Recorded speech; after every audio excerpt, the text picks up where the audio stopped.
السلام عليكم ورحمة الله وبركاته أقيارته كسودو هذا كيستا تي في وأنا أدوغا براتين برنامجيو وحتر أما وحكو أول بلشدة سوماليات أما هكو نوراتو ديبادة دالكا أما هكو نوراتو دالكا قديه سبا ما أنت وحايدين وذا برنامج إن شاء الله تعالى أنا وترقلي إن والدين تا سوماليات كو نول دالكا قربها specifically dalkan Mareykanka sida aad wada ogtihiinba ardayda yaryar ee iskuulada ka dhigta dalkan Mareykanka waxa wajaha caqabado fara badan iyo in waalidkii uusan ku qanacsanayn in cunugiisa uu halkan iskuul ka dhigto oo barnaamijyo uusan waalidka raali ka ahayn la baro cunugii iyada oo loogu gabanayo برنامج اللي يراهدو sexual education in علمه لغو برو وحيابو المناسب وهين يجو دائرة إن سيدو كله نمان كان دالك هذا هايسته برنامج كودي لغوسو كرديي رقم هذا فوش حنون لغوسو كرديي sexual education كه إذا الله نحقلنا أيوه تاريخ ده إن لبرو marka waalidiin fara badan ayaa dalkan Mareykanka ku nool kuwaas oo jeclaan lahaa in caruurtooda ay dibadaha mar un la aadaan laakiin waxaad dareemaysaa in waalidiinta sida badan ay ka fakaraan waxbarashada caruurtooda waxaan marka barnaamijkan rabaa in aan isla fiirino si cunugaagii uu kugu joogi karo dalkii hooyo ama Afrika au geysan kartid adiga oo aan ka walwalaynin waxbarashadiisii Mareykanka in uu loos gareeyo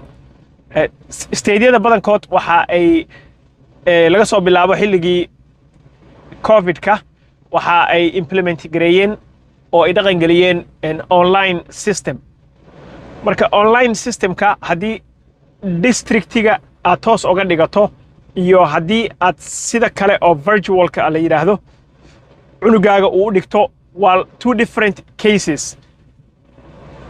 waxaad yeeli kartaa cunugaaga oo Muqdisho jooga ba state-ka uu joogo wuxuu ka wadan karaa online education kiisa waxbarashadiisana kama lumayso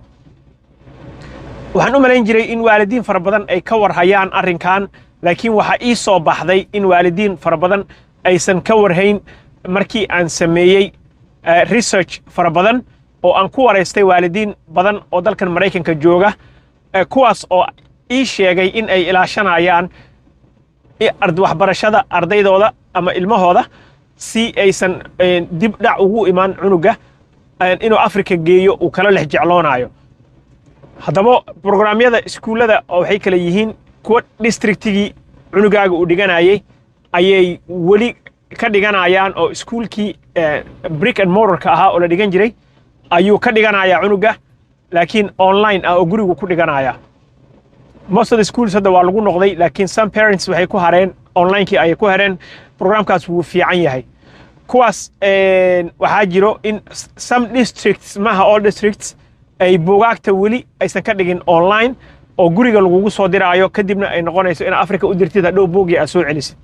so that program fiican ma aha laakiin waxaa jiro iskuulo fara badan oo each 50 stateska waan fiiriyay state kasta uu leeyahay oo virtual academies la dhaho ama programkii oo districtiga ah laakiin virtual ah hadii ereygu virtual uu yahay buugaagta assignmentska imtixaanaadka examska everything will be online buu noqonayaa so anaga programkaas already waa implement gareynay oo noo shaqeeyay alxamdulillah rabbil caalamiin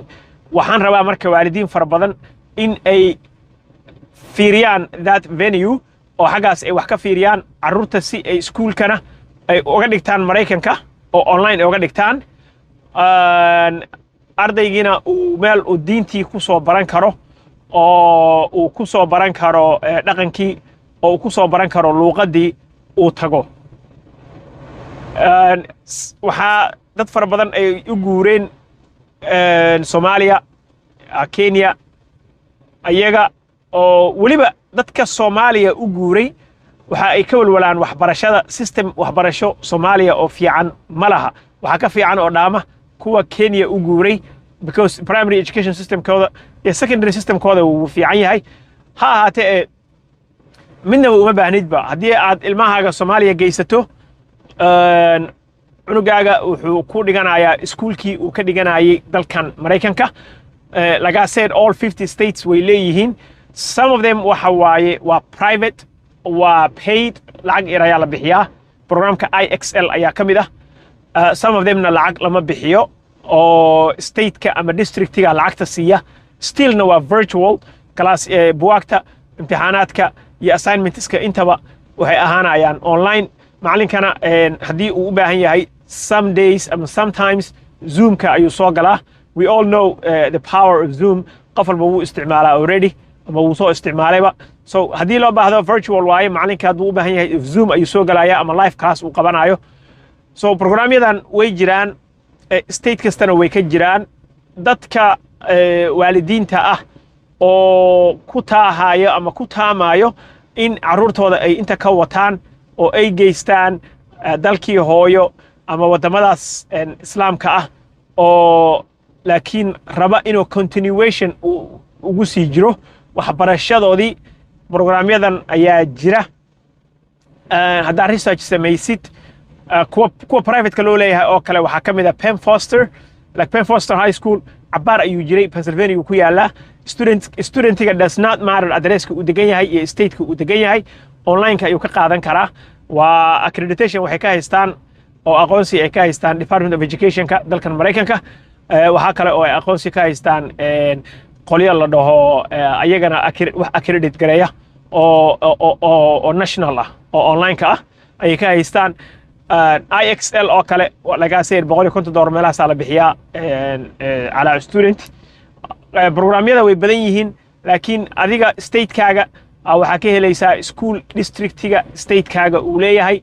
oo ama uu fund gareeyo oo lacag adi aan laga rabin laakiin still virtual ah oo cunuga online-ka uu ka qaadanayo wax kasto so state-ka Ohio waan sheegay they have it Minnesota way haystaan anaga state-keena Colorado way leeyihiin and almost all 48 states ka oo lowerka 50 states ka waa iraahdo way leeyihiin programyada noocan ah wayna soo bateen after 2020 wixii ka dambeeyay waa ka qayb qaadan kartaa cunugaagana waa badbaadsan kartaa adigana waxbarashadiisii kama lumayso oo anytime aad keento haddii high school uu ku gaaro high schoolka galaaskiisa hore kala qabsanaya so anytime aad dalka ku soo celiso already qofkan galaaskiisii unbuu fadhiyaaba so wuxuu ka graduate gareynayaa standard 8 ka caadiga ahaa ama 8th grade wuxuu ka graduate gareynayaa 12th grade also wuxuu access u leeyahay cunuga online-ka ka dhigta oo systemka Mareykanka aan ka bixin in uu helo scholarships in uu qaato AP courses wuxuu maaragtay eligible u yahay financial aid inuu helo wuxuu eligible u yahay in universitieski GPA-diisa hadday fiican tahay uu scholarship free ah uu helo so whatever aad inta ku ilaashanaysay online-ka ka helaysaa ardaydaada cunugaaga na waa badbaadsan kartaa online-kii iskuulkina waa ka dhigan kartaa wax ka lumaayana ma laha so caruurta markay gaaraan college insha Allah ta'ala waa soo celin kartaa laakiin these programs are available don't forget inaad videogan la share garaysid waalidiin fara badan oo dalkan Mareykanka jooga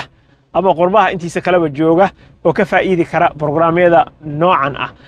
mid baan idinka hilmaamay haddii aad US citizen tahay oo cunugaaga aad address Mareykan leedahay oo cunugaaga uu ku dhashay ama uu joogo ama Afrika aadan ka soo wadinba laakiin citizenship-ka u qaaday oo social security wax uu leeyahay waxaad samayn kartaa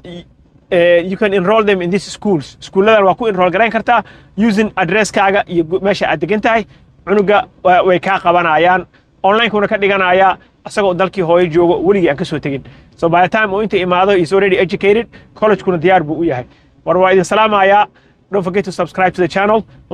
like this video insha Allah si dad badan u gaaro